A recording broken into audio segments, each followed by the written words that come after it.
In this video, I will be reading from material I wrote in the early 1990s concerning the fifth Lord. This is something that Thoth presented to me at the time that I felt was obviously a deep topic, and he was giving me only a certain amount of it. Probably because the world wasn't ready for it yet, I wasn't ready for it yet, and it also is very portending of future events in many ways, but it's all somewhat hidden from the conscious mind. So whenever he brought this topic forward and all the attendant aspects of it, I felt he was delivering a message that would be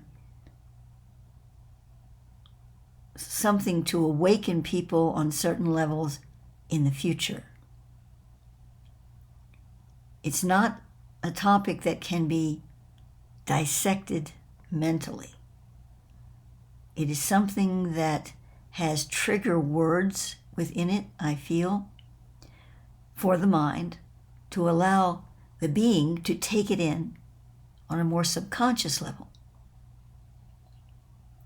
Yet it also has some striking understanding in it of things that are more universal in scope and yet affect us on a very much day-to-day basis in how we live our lives.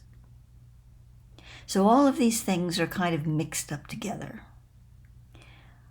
I have never wanted to really put the in-depth material out on this topic because, other than, it was put into my original writings, but I didn't want to go back to it and place it in video format because I just felt it was just too complex. Or maybe complex is not the right word. I felt it was too obscure in some ways. But Thoth is prompting me to do this now. As I am speaking at this moment, it is August 28th, 2021. We are now in the midst of the withdrawal of U.S. forces from Afghanistan. Since the Fifth Lord topic focuses on the Middle East, and yet it includes the entire scope of the destiny of planet Earth, I feel that is probably why Thoth was prompting me to do it at this time. So now, let us begin. From a Thoth transmission of the early 1990s, speaking about an aspect of the universal divine feminine. Thus, we may see the mother of the pearl, amethystine, as the fourth witness, the goddess aspect creating the last corner of the foursquare foundation stone of the temple. She who is bearer of the foundation stars surely is enthroned upon the seat of the inner temple of the greater mystery. It is only through such divine consecration that the three other witnesses are able to manifest their vehicles of glory, for they are of the universes as man is of the universes, within the field of Metatron, from which all dynamic creative power is streamed. I speak here not of the personalities, but of the archetypal fields engendered through their representation within this aurora consciousness. In any temple construct, her presence would be defined within these parameters, regardless of the personalities, archetypes of the other three positions. Her essentiality is supersensualized within the Ormid cube of stars, for she is the quintessence of absolute light, from whence the angels take their flight. From her brow is released the Stargate of Transfiguration, through which the First Lord, the universal Christos, incarnated in the Master Yeshua or Jesus, did pass as he ascended his star body into the 8th sphere after his resurrection. So, as the mother of the pearl opens the Ormid using the holographic imprints of star patterns within the crystal consciousness of the lotus dwellers, these impresses will begin to redeem the light of the entire star programming within the earth. This will be finalized with the Noachain as they open their bodies and allow their micro-star forms to receive the greater star fields of the universe. Now I must pause here. I know you're going, what are the lotus dwellers? What is Noachain? The situation with all of my work over these over 50 years is it's so integrated. One thing builds upon another. So it's difficult to jump into the middle and read a transmission or listen to one that is referring to things that might have been written 20 years previously. So I don't want to go into too much detail because I can't make this video hours and hours long. But the lotus dwellers is referring to the crystal skulls of the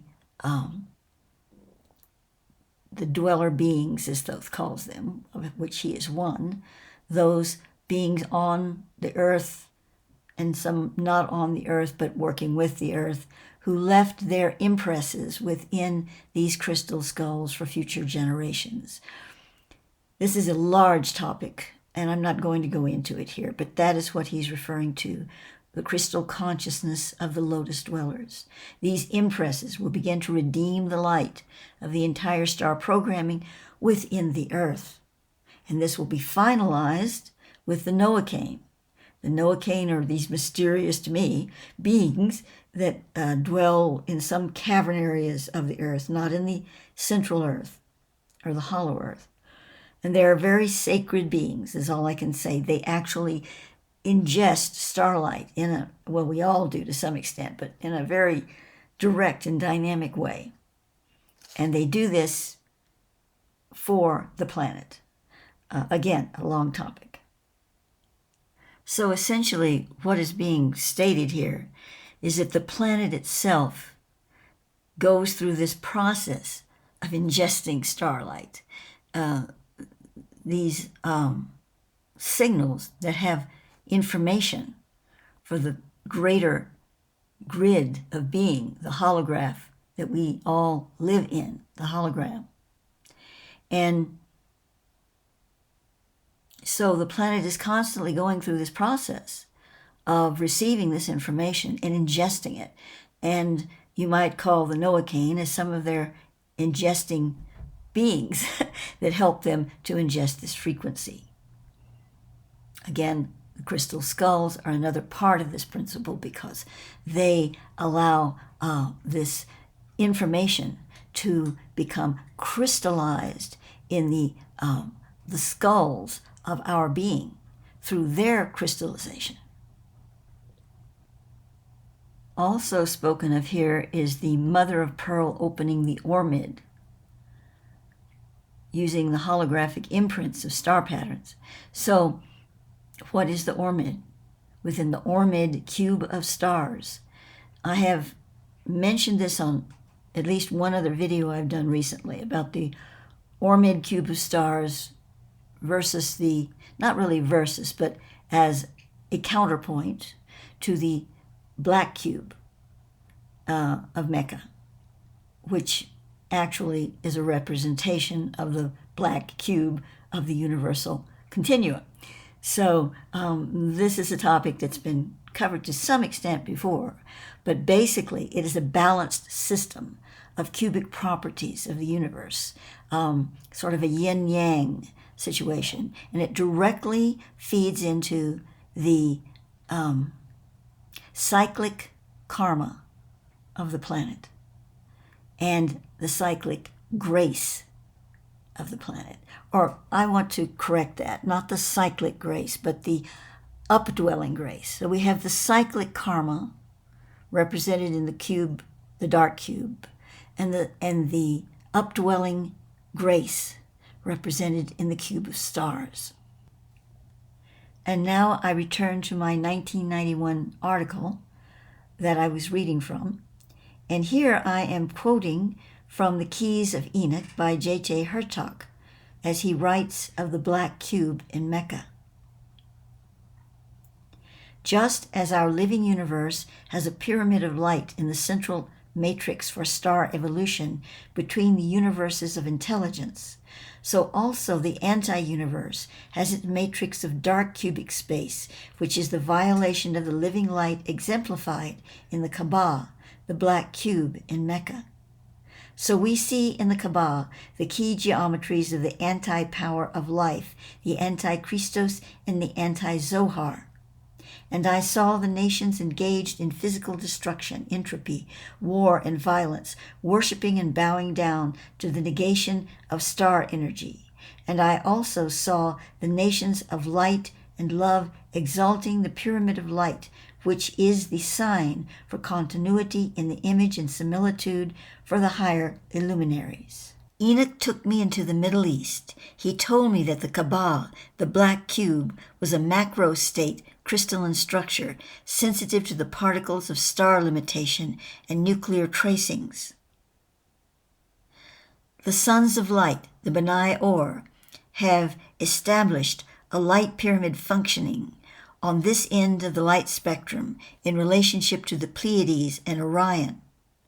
Conversely, the Black Cube functions with Alpha Draconis for the children of darkness. To save the peoples of the world who are under the energies of the Black Cube is to bring them the Torah Or, God's program of light. To save the star system intelligence from the negative entropy is to bring the scriptures of light from Orion and the Pleiades, to teach the people of the world the love of God, the love of the Son, the love of the Shekinah, the Holy Spirit. That's the end of the quotations. Before I continue with the article, just briefly, The Keys of Enoch is not something I have ever really studied. The book was given to me in the 1970s by a friend who had read some of my material and said, "Wow, this really sounds like what you're writing." So he gifted me with this book. I'd never heard of Hertog or his Keys of Enoch book before. And I was struck by how much there was of a similar nature, different in many regards as to the focus, but there was a similar baseline that Hertog was bringing forth and that I was through Thoth. So I keep that book and I simply open it when Thoth directs me to, or he will say, "Look this up," and I will look it up in the Keys of Enoch, usually after I've written something, and it verifies that in some way. So this is pretty much what happened here. I had already been writing about this material, and then I was guided to look this up, and here it was. I do continue now in my article, basically stating something of the effect which I just said here, and then I say, Hertog's vision and interpretation of the Kaaba would seem to follow Thoth's view as an antithesis of the outstreaming of the Ormid, and Hertog does mention the Shekinah, but he defines this as the Holy Spirit, a Judeo-Christian interpretation, which, while correct in one dimension, does not offer the full gnosis of its true form, that of the great feminine seen in the mother of pearl. Within the Ormid, as these star fields progress through the streaming of the stag, the value of the Black Cube of Mecca will decrease. To pause a moment, the streaming of the stag is one of the 7 miracles of light, or it's a representation of that, and that's a whole other topic again, so not going there. Thoth compares the Kaaba to Gilgamesh's heavy star. In Temple Doors issue 290, I write about it, and I'm quoting from some ancient text that is an historical document. I tried to lift it, but it was too heavy for me. The land of Uruk was gathered around it. While heroes kissed its feet, I put my forehead firmly against it, and they assisted me. I lifted it up and carried it to thee. The last line of Gilgamesh's star dream, I lifted it up and carried it to thee, refers to his mother, who, if seen with the eye of divine symbolism, is the mother of the pearl. For Gilgamesh lifts up the star and carries it to her. In this view, the fifth Lord, who in this instance is represented by Gilgamesh, is seen as the dynamic becoming one with the Ormid, whose stars are rushing outward from the center of darkness to the center of light. The fifth Lord, Thoth defines as an entity of multi-consciousness of the fifth power or resolution within the whole continuum of the Zarathustrian Lords. The Zarathustrian Lords can integrate with souls, but are of themselves like a single light reflected in a series of mirrors. I cannot give you the total number of the Zarathustrian Lords, as this, like the particle versus the wave, would immediately be changed by such scrutiny. The number of individualizations within the Zarathustrian Lords is determined by the mirrors set before the light. Each referencing point creates a new mirror. As the fifth Lord is once again empowered within the earth, there will follow a breaking up of ancient dead matter collected on the astral levels of earth, as the Zarathustrian Mandate is activated through this Lord or fifth power. The dead matter can be seen as black, hard, encrusted sediment, obstructing light passage and slowing down the spirit-to-matter transfers of the planet. A fifth power resolution, a resolving power or dynamic of solvents, enters into a mounting, whirling circle embodied in a revolution of a cycle of being to break down the condensed form of entropy, i.e. the black cube, obstructing the light passage. This lifts up the Grail factor, the light mathematics of the new solvent or spring of spiritual fecundity, as seen in Gilgamesh's black cube / star, which was in physical form a fragment of Lucifer's crown, the Grail lapis. This Grail lapis is part of a much larger picture of sacred stones, many of them from the same rock, and one would be the Chintamani stone. It is thusly seen, then, as both the anti-star and the Christos star.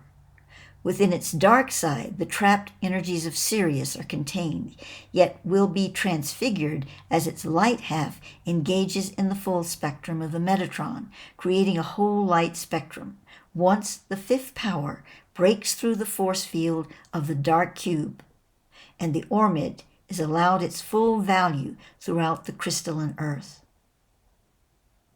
This rising, whirling fire can also be revealed as the staff of Osiris / Gilgamesh, the dragon's teeth struck into the ground. Without the dynamic contact of spirit to matter, the black cube cannot realize its light value, i.e. the Ormid. And now I continue to a vision, an experience which I had. And this experience is not meant to reflect that I personally did all these things. My soul, myself, my incarnated vision, Thoth allowed or brought in to a connection with this dynamic so that I could live it as if I were actually the instigator of it. Since we are all part of the same whole cloth in the universe, the quantum field, and all it entails, one can step into a spring and drink from it and thereby experience the condition of being the spring, just as God is within us. That doesn't mean we are a god. So this is how this vision unfolded to me and why. Thoth literally brought me into an initiation of spirit with this particular paradigm. Here is the vision experience as I wrote about it in 1990. The logos of the fifth Lord, a gold cartouche, was etherically placed around my neck, as Thoth told me that this was the logos of the fifth Lord, whose power came through the archetype and emissary of Osiris. I was told by Thoth that this fifth Lord was returning, and when I asked how, he said, through his seed. Then I was told to open several books, one of which was Serpent in the Sky, The High Wisdom of Ancient Egypt by John Anthony West.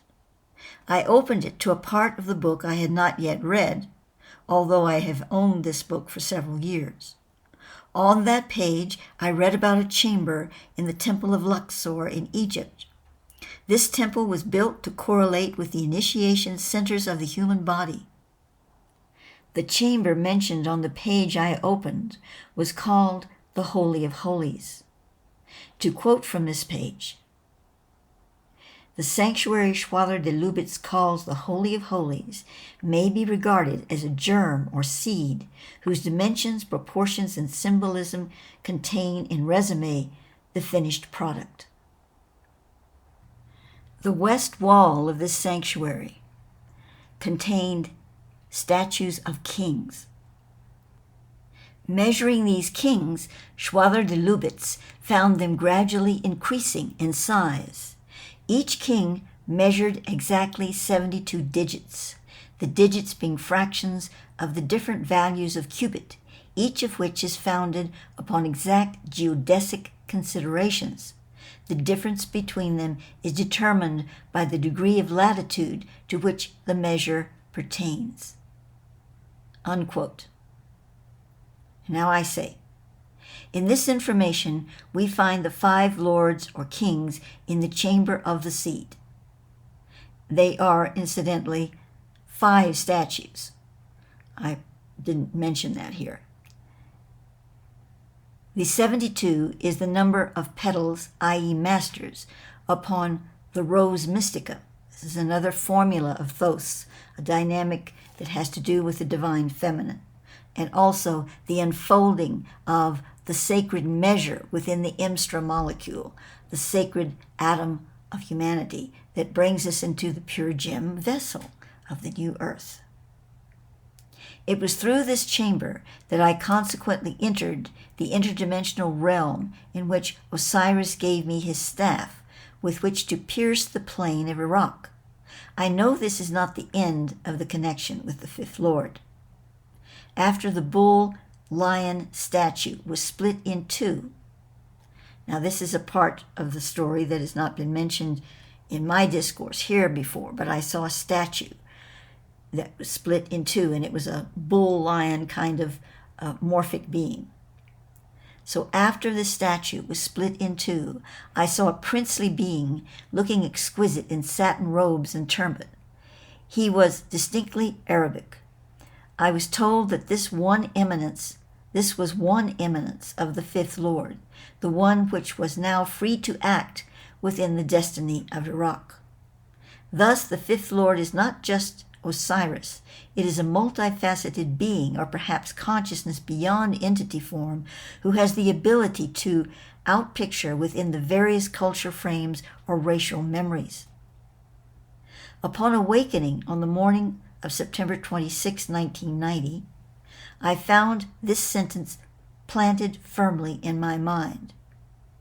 Under the Lake of Lakes, near the plain of Gilgamesh. Gilgamesh is the Babylonian Noah.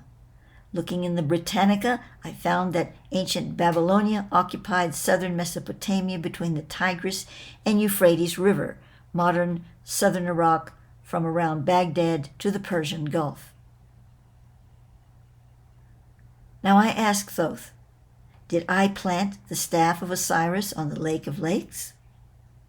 To which Thoth replies, It is upon this sacred ground that the holy staff of the fifth Lord, as issued through Osiris, was thrust into the earth by Gilgamesh, another embodiment of the fifth Lord. So you accomplish this etherically by your reenactment, thereby recreating the moment of the crystallic grid beneath the lake of lakes. Now we can see then that although the fifth Lord is not a person or persons, as the Zarathustrian lords aren't, this eminence can enter a being, a person, an incarnation, or perhaps can manifest as one for an individual purpose, a focus, or a promised result.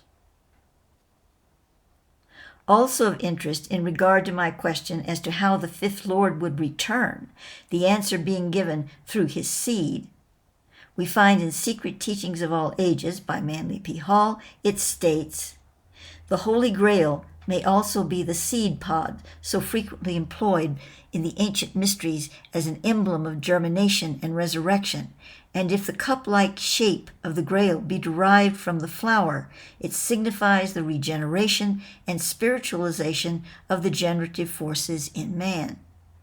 Unquote. After receiving the information from Thoth on the fifth Lord, Osiris, and Gilgamesh, I was guided to open a book entitled The Sirius Mystery by Robert K. Temple. Again, I hadn't read what I'm going to read to you here at the time. My eyes fell on a paragraph that astounded me, excerpts of which are: in the Epic of Gilgamesh, a dream of Gilgamesh is described when he encounters a heavy star that cannot be lifted despite immense effort. The star descends from heaven to him, as is described as connected with Anu, who is god of heaven.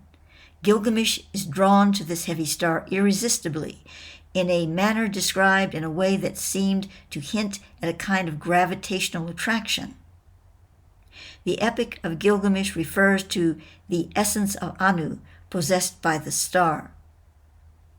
The word rendered as essence is used elsewhere in medical contexts, referring to concentration, essence, an intimation of super-dense matter.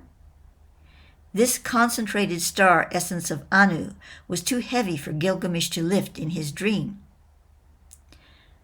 I also read on that same page that Anu was an Egyptian name, or An, out of the word Anu, was an Egyptian name for Osiris. When I then flipped to the previous page, I find, and Gilgamesh also put his teeth in the ground. Gilgamesh somehow derives strength from putting his teeth into the ground. This is somewhat like Jason of the Argonauts.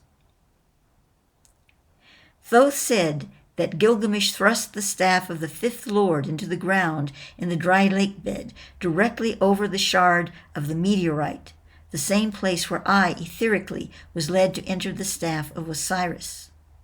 This meteorite was a slag of a great explosion of worlds, molten remains of these worlds. Certainly such remains would be highly condensed. Even a small fragment could be greatly magnetized and very heavy. A translation for the star dream is given out of the Epic of Gilgamesh. Quote, Gilgamesh arose to reveal the dream, saying to his mother, "My mother, last night I felt happy and walked among the heroes. There appeared stars in the heavens.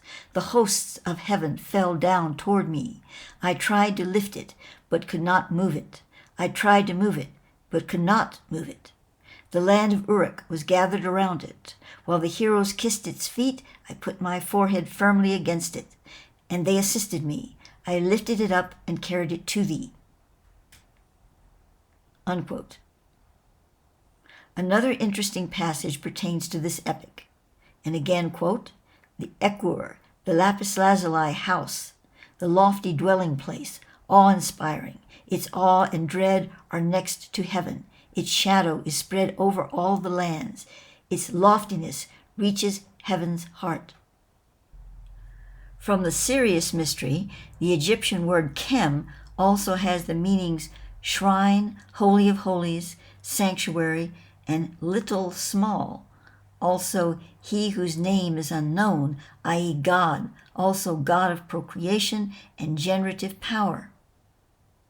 In Wallace Budge, we also read excerpts of Egyptian texts speaking of holy emanations proceeding from Sirius and Orion, which vivify gods, men, cattle, and creeping things, both gods and men, and are pouring out of the seed of the soul.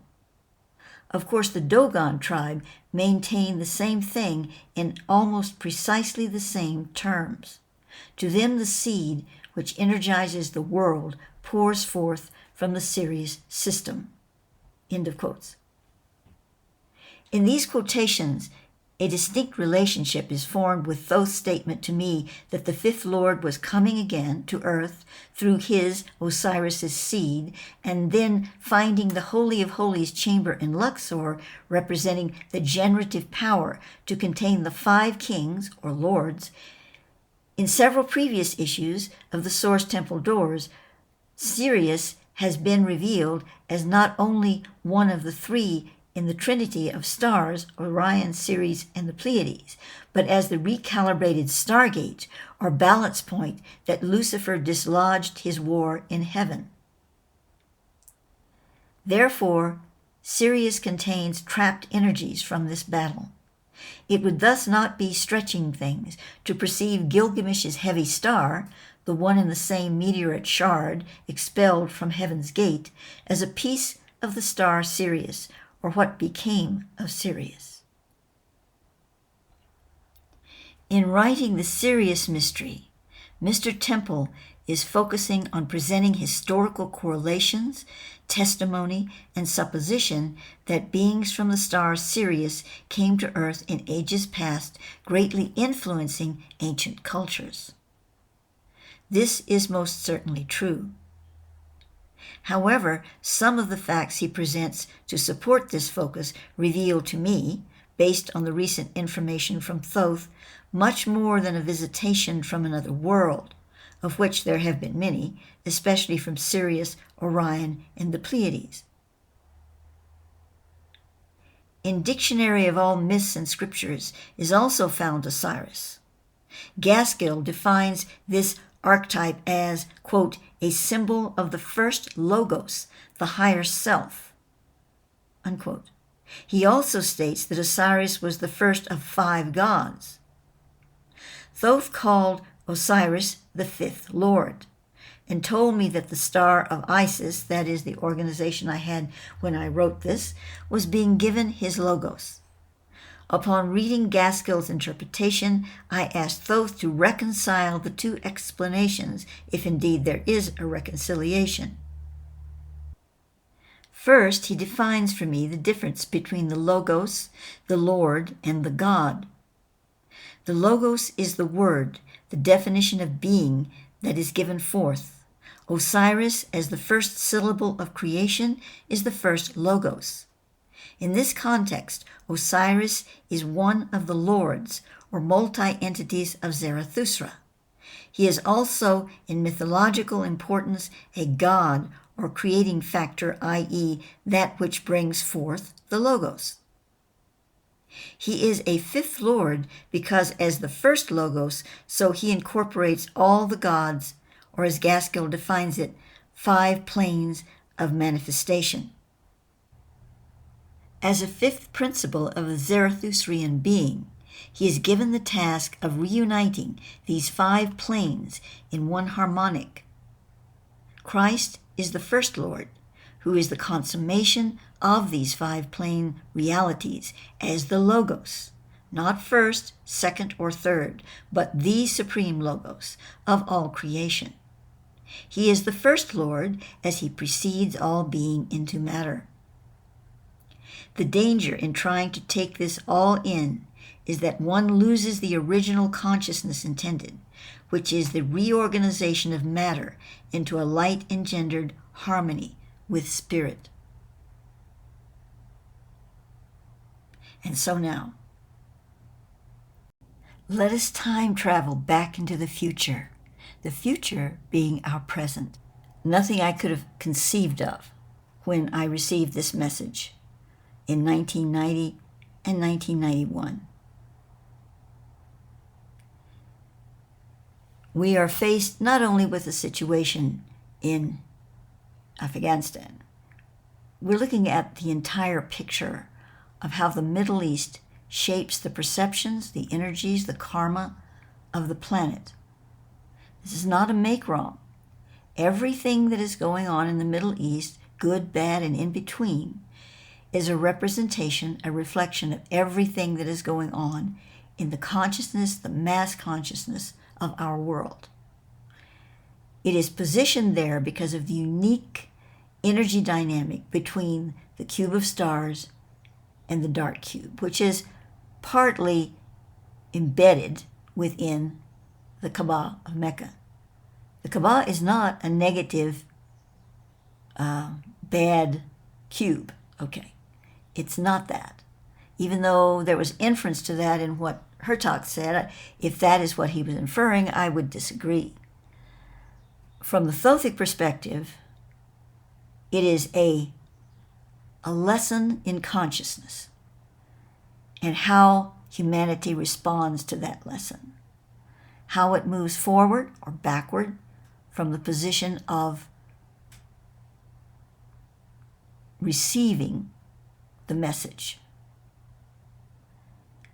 I would say at this time we've not received the message very well, and I say we as the entire planet. So to focus on a particular region and put blame on that region is definitely not the intention that we should pursue, but to understand its position in the whole picture of things, the whole dynamic. So what about the fifth Lord? Well, this is some kind of a power, an insertion of principle, a divine law, a power emanating from the divine law, under the Zarathustrian Mandate. Now, the two mandates that Thoth has spoken about in all these years has been the mandate of the violet flame issuing from the seat of Lord Michael and the Zarathustrian Mandate.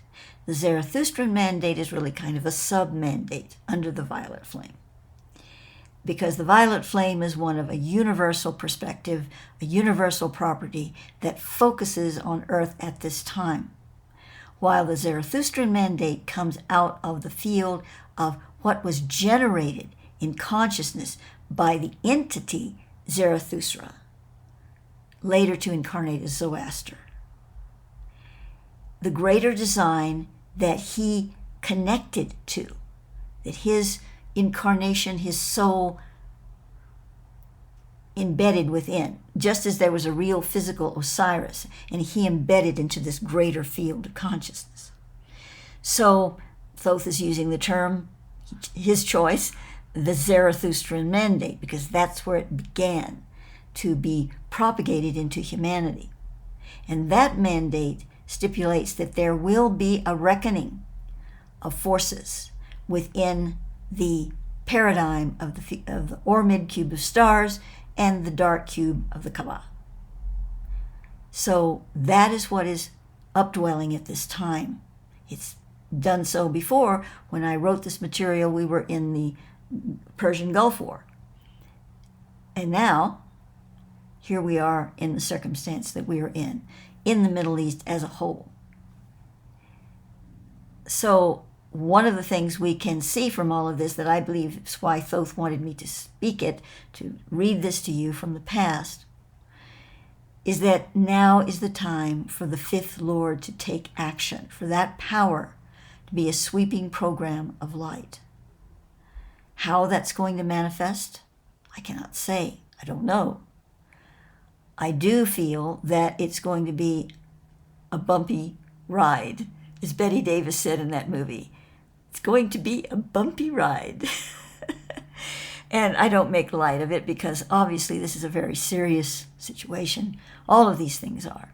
But if we take them into the context of how they relate to the divine human experience, we must see that all the shards that have from the shattered crystal that are piercing our flesh must be removed.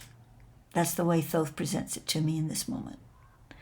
And as that happens, the crucible of much of that is going to be the Middle East.